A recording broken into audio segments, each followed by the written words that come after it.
Would extraterrestrial aliens kill us Independence Day style? Thomas Howell on Live Science Reports. In the movie Independence Day Resurgence, Earth will once again gear up for the epic fight with a hostile alien race. The premise will set up some awesome action sequences, but how realistic is that idea? If aliens were to visit Earth, their one goal would be to destroy us. What do these experts think? 20 years ago, the new movie's predecessor, Independence Day, featured Will Smith and Jeff Goldblum cracking wise while using a computer virus presumably written in an Earth-based computer language to disable an alien ship and save humanity. And with the new movie's timeline, Earth's nations have since created a huge planetary-wide defense program to shield our planet, but it may not be enough to defend humanity when the aliens return.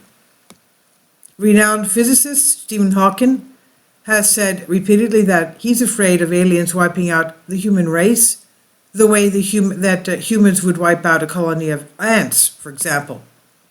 In 2015, Hawking co-launched an initiative called Breakthrough Listen, which will search for alien communication signals out in the cosmos, eventually broadcasting signals from the human race with the goal of enabling communications across the universe.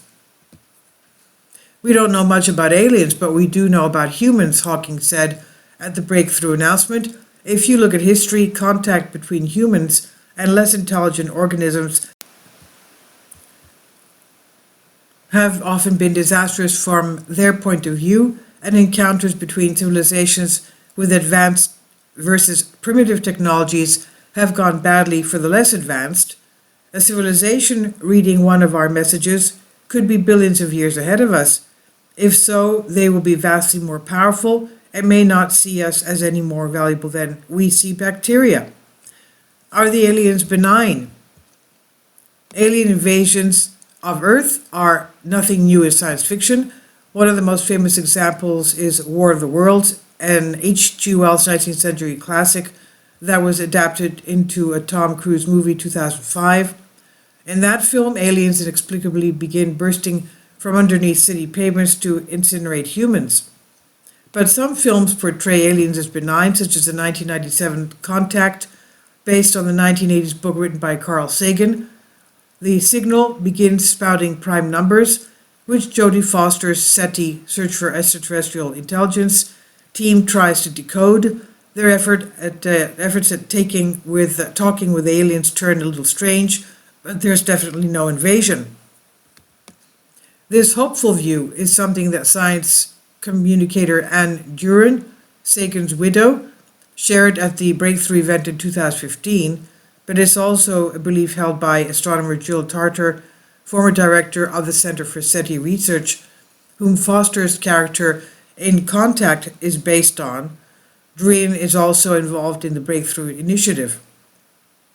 We may get to a period in our future where we outgrow our evolutionary baggage and evolve to become less violent and short-sighted, Duran said.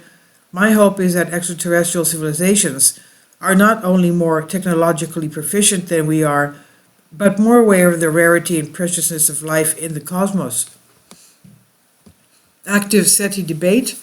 3 spacecraft currently heading out of the solar system, the Pioneer probe and the 2 Voyager probes, contain maps that point the way back to our Earth, and there continue to be initiatives to put messages for aliens on spacecraft. When the NASA New Horizons probe finishes its Pluto and possible Kuiper Belt work, some people are hoping to create a crowdsourced message for aliens to upload to its hard drive.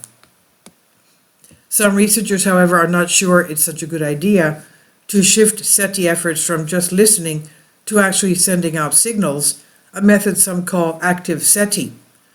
Active SETI advocates broke with the conventional wisdom of the SETI pioneers, which was to listen but not transmit. This change may have been driven by the impatience of younger SETI people after 40 years of unsuccessful searches. Michael Michaud, author of the book Contact with Alien Civilizations, Our Hopes and Fears About Encountering Extraterrestrials. This was in 2007 Copernicus. said in a 2014 interview with Space. But active SETI is not science, added Michaud, a former U.S. Foreign Service officer for the U.S. Department of State. It's an attempt to provoke a response from an alien society whose capabilities and intentions are not known to us. But Earth's sheer distance from other civilizations might serve as a shield against aliens that don't exactly want us around. Douglas Vacock, director of Interstellar Message Composition in the SETI Institute, said in 2010, "Even if they tend to be hateful, awful folks, can they do us any harm at interstellar distances?" This is from Live Science by Thomas Howell. Please leave your comments and thank you for your support. Kindly support my Patreon account. The daily posts are 5 videos daily, and they are totally different from what I have on my YouTube channel. Thank you so much for your support and that you find all my content so interesting. You'll find the Patreon account details in the description box.